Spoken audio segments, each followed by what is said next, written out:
예수님께서 제자들과 함께 유월절 만찬을 하고 그리고 성만찬을 제정해 주신 것은 목요일 날 있었던 일입니다.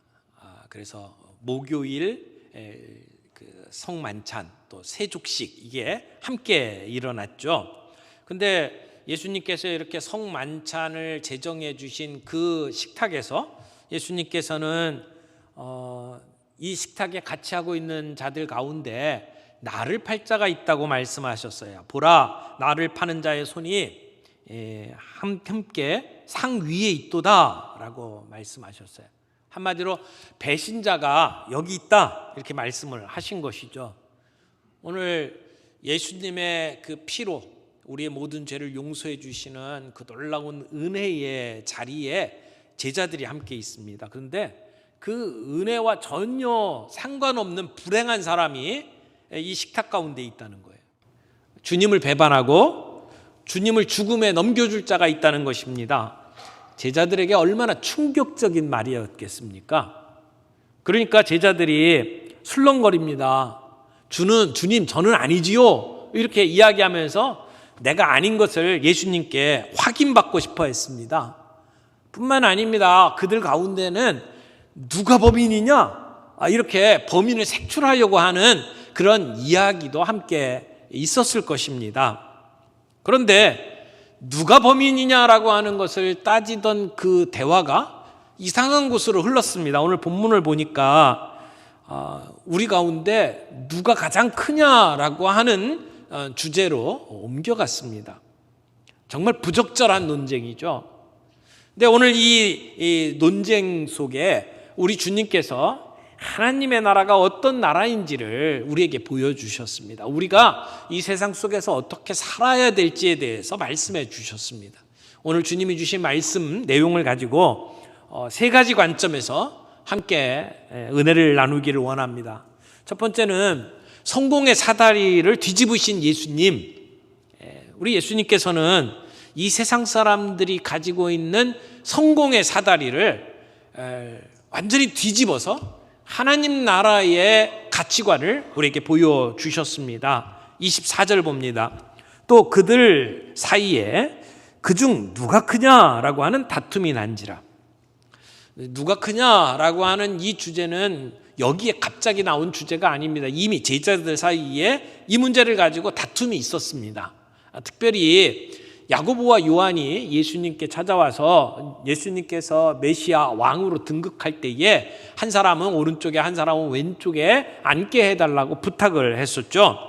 이러한 그 세상의 가치관을 가지고 높은 자리를 차지하려고 했던 욕심이 단지 두 사람에게만 있었던 것은 아닙니다. 모든 제자들에게 오염되어 있었습니다. 그래서 앞부분에서는 예수님의 충격적인 그 말씀에 누가 예수님을 팔자냐라고 색출하는 이야기를 나누다가 지금 갑자기 우리 중에 누가 가장 큰 자냐라고 하는 주제를 가지고 시비를 붙었습니다. 아마 이 논쟁의 발단을 가만히 생각해 보면 예수님 앞에 나는 아니지요. 자기의 충성심을 보여주면서 자기가 예수님을 팔자가 아니라고 하는 것을 강조하기 위해서 이야기를 하다가 우리 가운데 그럼 누가 정말 큰 자냐 이런 주제로 옮겨간 것으로 보입니다. 하지만 제자들 사이에서 지금 누가 가장 큰 자냐라고 하는 주제를 가지고 논쟁하는 것이 이 시간처럼 부적절한 때가 없었을 것입니다. 여러분 정말 성만찬을 나누는 예수 그리스도께서 우리를 위해서 자신의 몸을 내어주신 그 엄숙한 자리에서 이런 싸움을 해야만 했겠습니까?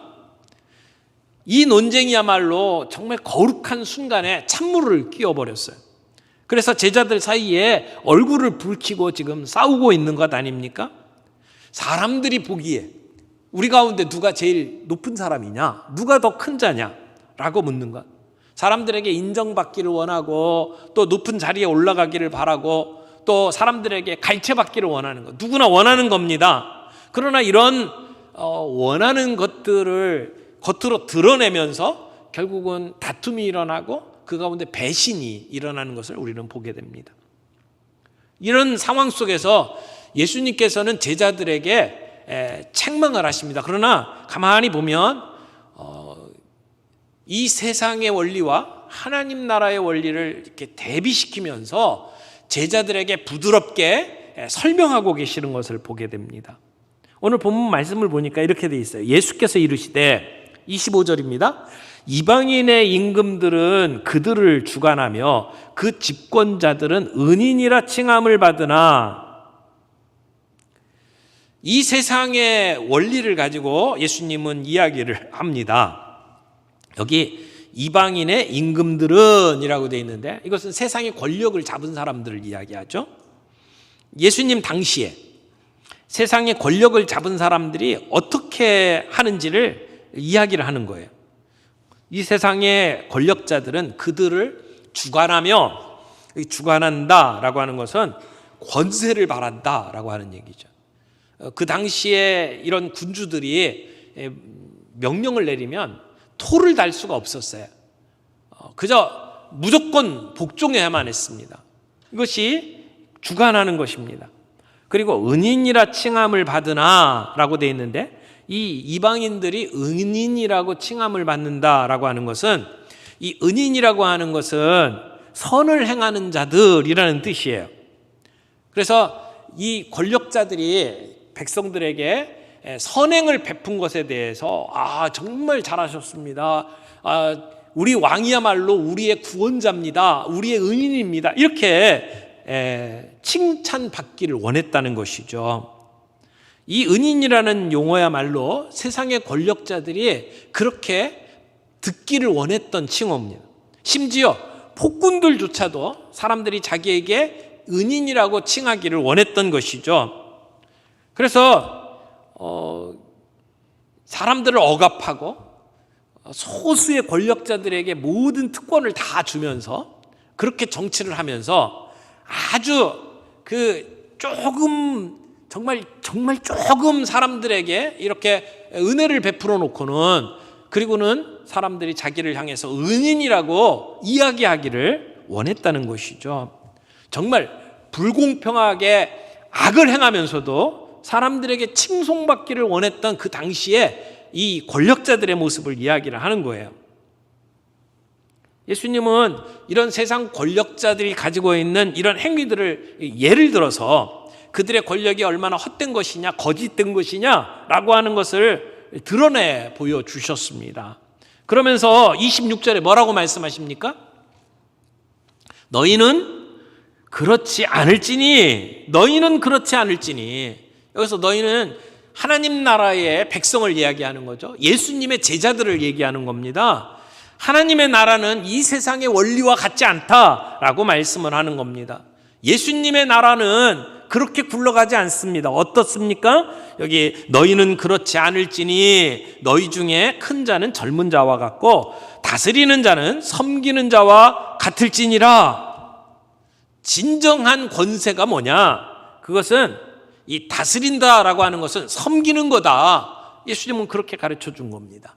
큰 사람, 어른이 뭐냐? 젊은 사람과 같이 되는 것이다. 이게 무슨 얘기예요? 큰 자는, 그리고 나이가 많은 사람들은 늘 어른 대접 받기를 원해요. 권세를 가지고 있는 사람들은 사람들에게 칭송받기를 원해요. 그러나 하나님 나라에서는 사람들을 위해 군림하려고 하는 것이 그게 진정한 지도자가 아니다. 나이 많은 사람 앞에 선 젊은 사람처럼 자신을 낮추고 겸손하고 섬기는 자가 되어야 그게 하나님 나라의 가치에 맞는 것이다 라고 가르치는 것이죠. 그래서 하나님 나라에서는 다스리는 자는 섬겨야 한다는 것이죠. 내가 사람들에게 이렇게 섬김을 받으려고 하는 것이 아니라 그가 섬겨야 된다. 이게 하나님 나라의 가치다라고 말씀을 하는 거예요. 그러면서 27절에 보니까 예수님이 제자들에게 질문합니다. 앉아서 먹는 자가 크냐? 섬기는 자가 크냐? 여러분, 상을 베풀어서 대접받는 사람이 높은 거예요? 서빙을 하는 사람이 높은 거예요? 일반적인 상황에서는 앉아서 먹는 자가 높은 자 아닙니까? 그런데 예수님은 뭐라고 말씀하셔요? 그러나 나는 섬기는 자로 너희 중에 있노라. 예수님은 다른 관점을 가지고 있었다는 겁니다. 식탁에 앉아서 사람들이 주는 것을 받아먹는 것이 아니라 잔과 떡을 나누시는 자로 예수님은 이 자리에 있다고 말씀을 하시는 겁니다. 마태복음에 보면 누구든지 크고자 하는 자는 너희를 섬기는 자가 되고 너희 중에 누구든지 으뜸이 되고자 하는 자는 너희 종이 되어야 하리라 라고 말씀을 하셨어요. 여러분, 이것은 세상이 가지고 있는 통상적인 서열을 엎으신 겁니다. 세상이 생각하는 성공의 사다리를 뒤집으신 겁니다. 영어 표현으로 업사이드 다운 시킨 것이죠. 우리가 생각하기에는 이렇게 삼각형으로 되어 있는 것이 거꾸로 꼭지점이 밑에 있고 위로 올라가는 형태의 삼각형을 만드신 겁니다. 예수님은 성공의 사다리를 뒤집으신 겁니다. 우리 주님은 직함에 관심이 없습니다. 제자들은 그 직함에 지금 관심을 가지고 있죠. 예수님은 그런 제자들에게 직함보다 너희들에게는 수건이 필요하다라고 말씀을 하시는 겁니다. 예수님께서 지금 내가 너희 중에 섬기는 자로 있다라고 하는 말씀은 사실은 예수님의 십자가의 죽음을 의미하는 것이죠. 예수님이 자신의 몸을 내어주시고 우리 세상의 모든 사람들을 섬겨주셨어요. 예수님의 피로 우리를 죄 가운데서 해방시켜 주신 그 섬김을 이야기하는 겁니다. 나는 너희 중에 섬기는 자로 있노라. 영원하신 하나님, 온 세상의 모든 권세를 가지고 계신 그 예수님께서 지금 제자들에게 스스로 종의 모습을 취하고 이 자리에 오셨어요. 마땅히 섬김을 받으셔야 마땅한 그 주님이 섬기는 자로 지금 제자들 앞에 서신 것입니다. 예수님은 그 자리에서 제자들의 발을 씻겨주셨습니다. 누가복음 본문 안에는 예수님이 제자들의 발을 씻겨주신 사건을 기록하지 않고 있습니다. 마태, 마가, 누가 공간복음에는 없는데 요한복음에 그 내용이 기록이 되어 있어요. 그래서 오늘 본문을 정리하면서 요한복음 말씀을 좀 우리가 함께 생각하면서 바로 이어지는 사건을 함께 정리해 보기를 원합니다. 두 번째로 생각하는 부분이 뭐냐면 뒤집힌 나라를 보여주신 예수님의 모습입니다. 이것은 요한복음 13장에 나타나는데요. 요한복음 13장 3절부터 이렇게 쭉 이어지는 말씀을 살펴보면 예수님께서 제자들에게 어떤 모습으로 보여주셨는지가 나타납니다. 자, 4절 말씀, 요한복음 13장 4절 말씀을 좀 읽어드립니다. 저녁 잡수시던 자리에서 일어나 겉옷을 벗고 수건을 가져다가 허리에 두르시고 이에 대야에 물을 떠서 제자들의 발을 씻기시고 그 두르신 수건으로 닦기를 시작하여. 이 유대 지역은 굉장히 건조한 지역이죠. 그래서 참 먼지가 많습니다. 사람들이 어디를 이렇게 다니면 이 신발을 샌들 같은 것을 신고 다니거든요. 그래서 발에 먼지가 참 많이 붙습니다. 어느 집에 들어가게 되면 먼저 해야 되는 일이 발을 씻는 거예요. 그래서 그 발을 씻을 수 있도록 그 집에 가장 낮은 종이 사람들이 이렇게 올 때마다 발을 씻겨주는 일을 했습니다. 그런데 예수님께서 지금 이 유월절 만찬 자리에서 예수님이 직접 그 종의 모습을 하고 제자들의 발을 씻겨주신 것입니다. 그래서 겉옷을 벗고 수건을 가져다가 그리고 허리에 두르시고 그리고 제자들의 발을 씻겨주신 거예요. 만왕의 왕, 온 세상의 모든 권세를 쥐고 있는 그 예수님께서 지금 제자들 앞에 무릎을 꿇으셨습니다. 그리고 그의 발을 씻어 주십니다. 예수님께서 제자들의 발을 씻겨주신 것은 이 땅에 종으로 오신 예수님의 모습을 가장 대표적으로 보여주는 모습이죠. 예수님이 낮아지셔서 얼마나 낮아지셨는지를 보여주는 대표적인 모습입니다. 하늘과 땅의 모든 존재가 그 예수님 앞에 무릎을 꿇어야 하는데 그 예수님이 종이 되어서 제자들 앞에 무릎을 꿇으셨습니다. 그때 베드로가 예수님께 이야기를 하죠. 예수님, 절대 그럴 수 없습니다. 베드로는 굉장히 다혈질적인 사람이에요. 열정을 가지고 살아가는 사람이죠. 그리고 또 제자들 가운데 스스로가 예수님을 가장 사랑한다고 아마 생각을 했던 것 같아요. 그런데 예수님이 종의 모습을 하고 자기 발을 닦겠다라고 하니까 이게 감당이 안 됐던 거죠. 그래서 예수님께, 예수님, 절대로 내 발을 씻길 수가 없습니다 라고 이야기를 했어요. 그때 예수님께서는 베드로에게 이렇게 말씀을 하십니다. 내가 하는 것을 내가 지금은 알지 못하나 후에는 알리라. 내가 너를 씻어주지 아니하면 네가 나와 상관이 없느니라 라고 이야기를 하셨어요. 내가 너를 씻어주지 아니하면 너와 내가 상관이 없다 라고 말씀을 하셨어요. 그러니까 예수님께서 지금 제자들의 발을 씻겨주는 근본적인 이유가 무엇인지를 말씀을 하신 거죠. 뭐예요? 예수님이 베드로의 발을 씻겨주시는 것은 예수님과 베드로 사이에 어떤 관계인지를 보여주는 거예요. 예수님은 발을 씻겨준다라고 하는 것이 죄를 씻어주시는 것을 이야기를 합니다. 그래서 그리스도와 하나님의 백성들 사이에 어떤 일이 벌어지는지를 보여주는 거죠. 영적인 관계로 맺어져 있는 것을 이야기를 하는 것입니다. 그러니까 베드로가 그러면 내 발만 아니라 온 몸을 씻어라고 또 부탁을 합니다. 예수님은 베드로에게 이미 목욕을 한 사람은 몸을 씻을 필요가 없고 발만 씻으면 된다라고 말씀을 해주셨어요. 여기서 몸을 씻는다라고 하는 것은 예수 그리스도의 십자가의 피로 우리가 구원받고 죄 용서받은 것을 이야기를 하는 거죠. 이미 구원받은 자들에게는 또다시 또 구원을 받아야 될 필요가 없어요. 이미 죄 씻음을 받은 사람에게는 또다시 죄 씻어야 될 필요가 없죠. 그러나 온 몸을 씻은 사람이라 하더라도 이웃집에 가게 되면 그 가는 길에 발이 더러워집니다. 그 집에 도착하면 발을 씻어야 됩니다. 거기에 빗대어서 주님이 주신 말씀이 뭐냐면 우리들의 일상생활 속에서 우리가 스스로 범하는 죄들이 있는데 그 죄는 늘 주님 앞에서 죄 씻음을 받아야 된다라고 하는 것을 가르쳐 주는 겁니다. 주님이 우리에게 발을 씻어 주시겠다고 발을 내밀라 할 때 우리가 할 수 있는 일이 뭘까요? 발을 내밀면 됩니다. 우리가 주님을 위해서 하나님을 위해서 뭔가 해드려야 되겠다라고 생각하는 것보다 더 중요한 것이 여기 있죠. 주님이 우리에게 해주신 일을 우리가 받아들이는 겁니다. 우리가 죄짓고 살아요. 늘 실패합니다. 넘어집니다. 그런 우리의 모습을 주께서 용서해 주시겠다라고 말씀을 하실 때 우리는 그분 앞에 우리의 영적인 발을 내어 놓아야 합니다. 그런데 예수님께서 우리의 발을 씻겨주는 것이 우리의 주님과의 관계에서 중요한 것임을 이렇게 가르쳐 주시고 난 뒤에 예수님께서 또 이 발을 씻겨주시는 또 다른 의도를 말씀해 주십니다. 13장 12절에 보면 예수님께서 이렇게 말씀하셔요. 그들의 발을 씻으신 후에 옷을 입으시고 다시 앉아 그들에게 이르시되 내가 너희에게 행한 것을 너희가 아느냐?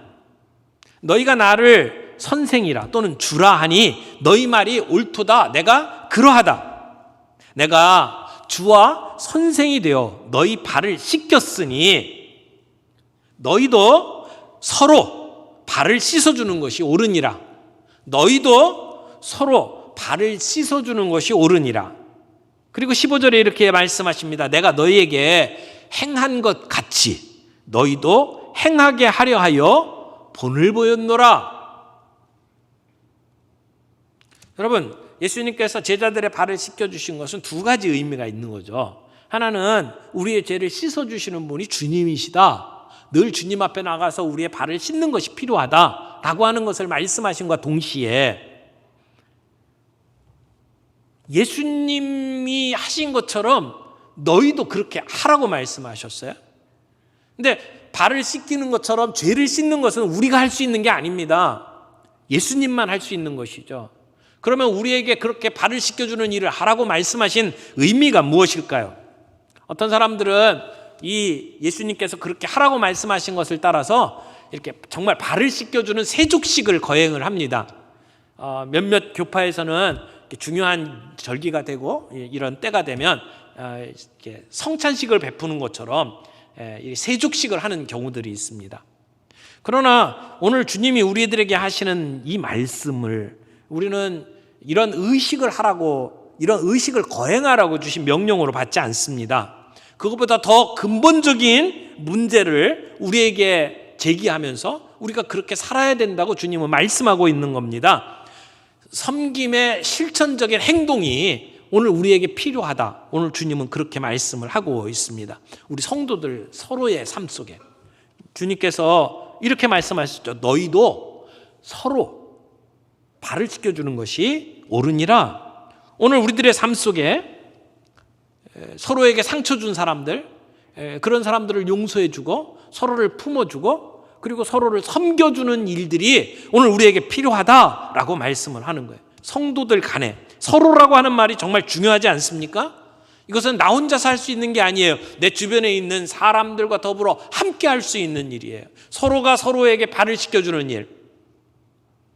오늘 주님은 그런 명령을 우리에게 주시는 겁니다. 그러면서 주님 말씀하신 것이 내가 너희들이 그렇게 하도록 하기 위해서 스스로 모범을 보여준 거다라고 말씀을 하셨습니다. 주님은 말로만 하신 것이 아니라 행동으로 우리에게 교훈을 보여주신 것입니다. 오늘 우리는 우리의 삶의 자리에서 만나는 사람들과의 관계 속에서 상처와 아픔을 치유해주는 삶을 살아야 합니다. 그들의 필요를 채워주고 그들을 섬기는 삶을 살아야 합니다. 우리 주님이 그렇게 제자들 앞에 무릎을 꿇고 섬기는 삶을 살았다면 오늘 우리는 예수님의 제자로 그런 모습을 따라서 살아가야 합니다. 내가 제자라고 하면서 사람들 앞에 내 발을 내밀고 내 발을 씻어라 라고 이야기를 한다면 그건 예수님의 제자가 할 짓이 아닙니다. 오늘 교회 안에서 세상 가운데 지도자가 됐다고 하는 사람들이 목에 힘주고 사람들에게 이런 권위를 가지고 부려먹는 모습들로 나타난다면 우리 예수님의 제자라고 말할 수 없을 겁니다. 그럼에도 불구하고 오늘 우리 교회 안에 세상에서 보여주는 그런 가치관이 똑같이 자리를 잡고 교회 안에서 높은 지위에 올라가고 그리고 권력을 행사할 수 있는 자리에 올라가면 왜 세상 사람들하고 똑같은 모습으로 그런 권력을 행사하려고 하는지 우리는 반성해야 된다고 생각을 합니다. 서로에게 발을 씻어주는 것이 옳으니라. 세상의 성공의 사다리를 거꾸로 뒤집으신 예수님의 그 모습을 바라보면서 오늘 우리 교회에는 정말 세상의 가치관이 지배하고 있는 공동체냐 아니면 예수님의 나라가 가지고 있는 가치관에 따라서 살아가고 있는 공동체냐 우리는 다시 한번 점검해 봐야 합니다. 이걸 경험했던 베드로는 나중에 베드로 전서 5장 15절 말씀에 다 서로 겸손으로 허리를 동이라 이렇게 말씀을 했어요. 예수님께서 수건으로 허리를 동이고 그리고 종이 되어서 자기의 발을 씻었던 것을 기억하면서 우리가 다 겸손으로 허리를 동여야 된다라고 권면을 했던 것입니다. 오늘 우리는 이러한 모습을 종의 리더십, 서번트 리더십 이렇게 표현을 하죠. 오늘 우리는 예수의 제자로서 섬기도록 부름받았다라고 하는 것을 기억해야 합니다. 오늘 제가 강단에 서서 여러분과 함께 말씀을 나누는 것은 권세를 부리는 게 아니죠. 주님께서 여러분을 말씀을 가지고 섬기라고 했기 때문에 말씀으로 섬기는 것일 뿐입니다. 오늘 교회에 장로들을 세우신 것은 여러분을 섬기라고 뽑은 것이죠. 오늘 우리가 어떤 존재로 부름받았는지를 잊어서는 안 됩니다. 이 섬김의 리더십은 테크닉이 아닙니다. 마음이 중요합니다. 그들에게 어떤 필요가 있는지를 눈여겨보고 그 필요를 채워주는 섬김이 있어야 합니다. 상대를 향한 사랑이 있을 때에 이 섬김의 리더십을 발휘할 수가 있습니다. 섬길 때는 내가 섬기는 사람의 상태를 잘 봐야 해요. 이 발을 닦아준다고 하면서 대야에 물을 담아왔는데 얼어붙을 만한 차가운 물을 가지고 발에 툭 담겨놓으면 어떻게 될까요? 그건 섬기는 게 아닙니다. 발이 될 정도로 뜨거운 물을 가지고 발을 닦아주겠다고 다 달려들면 안 되지요. 상대방이 지금 어떤 상황에 있는지를 아주 예민하게 바라볼 수 있는 눈이 섬기는 사람들에게 필요합니다. 여러분, 섬기는 사람은 이타적인 삶을 살아야 해요. 간디가 기차를 타고 가다가 어떻게 하다가 자기 한쪽 신발이 떨어졌대요. 그래가지고 신발이 딱 떨어지자마자 갑자기 반대쪽에 있는 신발을 벗어갖고 던졌답니다. 왜 그랬을까요? 내 신발을 누가 주웠는데 한쪽 신발만 갖고 아무짝에도 쓸모없으니까 주실 때 그냥 양쪽 다 주워서 쓸 수 있도록 하자는 거죠. 나 한쪽 가지고 있어봤자 아무 소용이 없으니까 빨리 벗어서 던진 것 아닙니까? 이타적인 태도, 이게 섬기는 자의 모습이다, 이렇게 말할 수가 있습니다. 그린리프라고 하는 사람이 이 서번트 리더십이라는 책에서 이런 얘기를 했어요. 진정한 적은 사악한 사람이 아니다.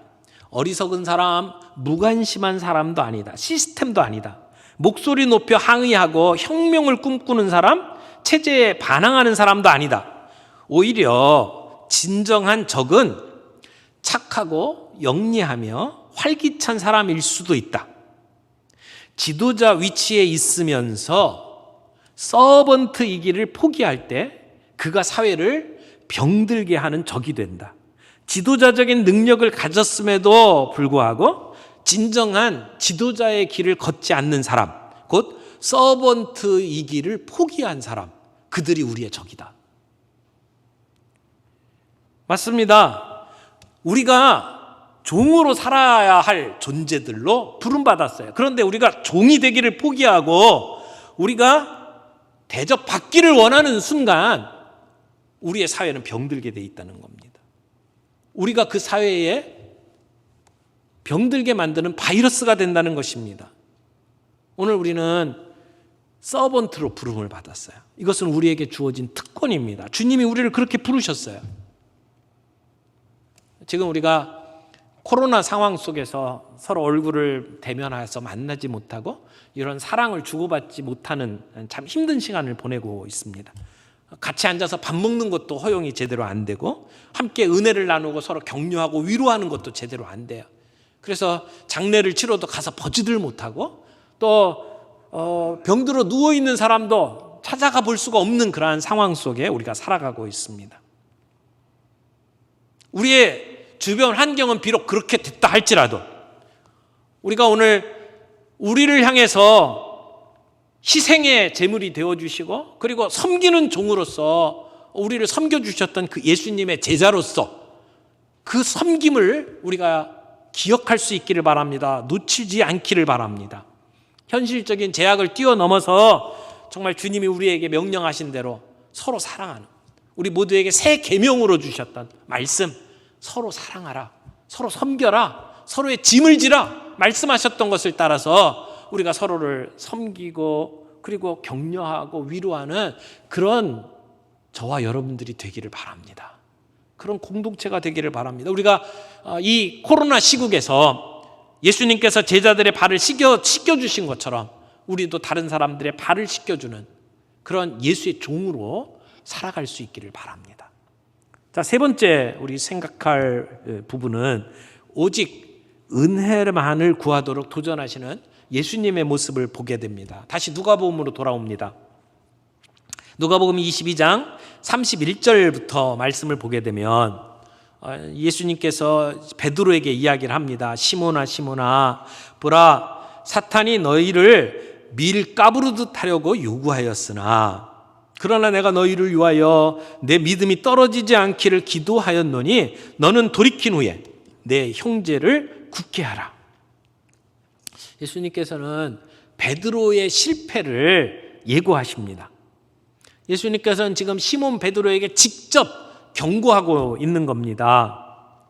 베드로가 가지고 있는 자신의 의지와는 달리 사탄이 베드로를 채에 밀 까부르듯 해서 결국은 넘어뜨릴 것이다 라고 예수님은 예고하시는 겁니다. 예수님은 베드로가 실패할 것을 알고 있었습니다. 베드로만이 아닙니다. 제자들 모두가 예수님을 버리고 떠날 것을 예수님은 알고 계셨습니다. 그런 제자들의 실패를 알고 계시는 주님께서 지금 베드로를 위해서 기도하고 계십니다. 여기 사탄이 너희를 밀가루로 하려고 요구했다라고 했는데 예수님께서는 그러한 시험 속에 베드로가 실패할 것을 알고 있었어요. 그러나 그런 실패 속에서 베드로가 완전히 믿음을 내어주는 자리까지 가지 않기를 기도하고 있는 것입니다. 저들이 비록 주님을 부인하고 주님을 버리고 도망할지 모르지만 그런 상황 속에서도 그들의 믿음이 버려지지 않도록 그들의 믿음을 지킬 수 있도록 주님은 그들을 위해서 기도하고 계시는 겁니다. 여기에 주님의 사랑이 담겨져 있습니다. 그들을 향해서 불쌍히 여기시는 마음이 이 안에 담겨져 있죠. 여러분, 베드로가 예수님을 모른다고 3번씩이나 부인했지만 그 실패는 그게 마지막이 아니었습니다. 그것으로 완전히 끝난 게 아닙니다. 예수님은 언제나 용서할 준비를 하고 계셨습니다. 이거야말로 우리 모두를 향한 굿뉴스 아닙니까? 복음 아닙니까? 우리가 실패할 수 있습니다. 그러나 주님은 언제나 우리를 용서하려고 기다리고 계십니다. 예수님 팔아먹었던 가룟 유다가 있죠. 예수님 모른다고 부인한 3번씩이나 부인한 베드로가 있죠. 그런데 베드로가 유다와 같이 비참한 종말을 맞이하지 아니한 이유가 뭡니까? 베드로가 유난히 예수님을 더 사랑했나요? 이 베드로가 더 유난히 경건의 자리에 이르렀나요? 그렇지 않습니다. 베드로와 다른 제자들이 똑같이 유다와 같이 예수님을 배반했음에도 불구하고 그들이 다시 주님 앞에 나아갈 수 있었던 것은 여전히 그들을 사랑하시며 그들을 위해서 기도하시는 예수님의 기도가 있었기 때문이다. 그걸 보여주는 거예요. 나중에 예수님께서 베드로를 찾아오셔서 내가 나를 사랑하느냐라고 물어보실 때 주여 그러하외다. 내가 주님을 사랑하는 줄 주께서 아십니다라고 뻔뻔하게 다시 주님 앞에 나올 수 있었던 이유가 뭡니까? 그들이 다시 주님 앞에 돌아올 수 있도록 아버지께 부탁하신 주님의 기도 그리고 그분의 변함없는 사랑 때문이었다는 것입니다. 그렇지만 베드로는 그 순간에도 이야기를 해요. 주님, 내가 주님과 함께 감옥에도 가고 죽는 데까지도 같이 가겠습니다. 그렇게 각오했습니다. 다른 성경에 보면 다른 사람은 다 주를 버릴지라도 나는 주님을 버리지 않겠습니다. 그렇게 고백을 해요. 그 시간에 그의 마음이 거짓이라고 생각하지 않습니다. 베드로는 뜨거운 열정을 가지고 주님을 사랑했고 지금도 그렇게 사랑을 표현하는 겁니다. 그러나 그런 열정, 그런 뜨거움, 그가 가지고 있는 확신, 그것이 그를 지켜주지 못했습니다. 베드로를 지켜줬던 것은 그를 향해서 하나님께 기도했던 예수님의 기도와 사랑이었다는 것이죠. 예수님은 그 베드로에게 현실을 직시하도록 도우셨어요. 베드로야, 오늘 닭 울기 전에 3번 내가 나를 모른다고 부인하리라. 여러분, 우리가 이렇게 자주 넘어집니다. 자주 실패합니다. 우리가 믿음 위에 서는 것은 우리 자신의 능력이나 우리의 자신의 뜨거움과 열정 때문이 아닙니다. 오직 하나님의 은혜인 것을 우리가 기억할 필요가 있습니다. 예수님은 지금 베드로에게 그렇게 가르쳐 주시는 겁니다. 내 열정, 내 믿음, 내 경건 거기에 걸지 말아라. 하나님의 은혜만을 의지해라. 주님만 바라봐라 라고 말씀을 하는 겁니다. 오늘 이 말씀 생각하면서 우리 정리하죠. 주님은 성공의 사다리를 뒤집었습니다. 세상 사람들이 가지고 있는 서열, 세상 사람들이 가지고 있는 성공의 사다리를 뒤집으셨어요. 하나님의 나라는 이 세상과 같지 아니하다는 겁니다. 불의를 행하고 찔끔 은혜 주고는 내가 은인이라고 사람들에게 칭송받기를 원하는 그러한 세상이 아니라고 하는 것입니다. 주님은 섬기는 자로 우리 가운데 오셨습니다. 하나님의 나라는 다스리는 자는 섬기는 자가 되어야 하리라 말씀하셨습니다. 오늘 우리 교회가 직분을 받고 지도자의 위치에 설수록 우리가 사람들 앞에 존경받는 자리에 설수록 사람들이 나에게 칭송받기를 원하는 게 아니라 섬기는 자리에 서는 그런 공동체가 되기를 바랍니다.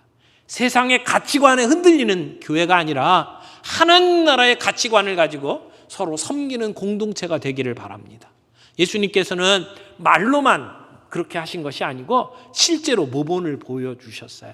제자들의 발을 씻기 위해서 예수님은 무릎을 꿇으셨습니다.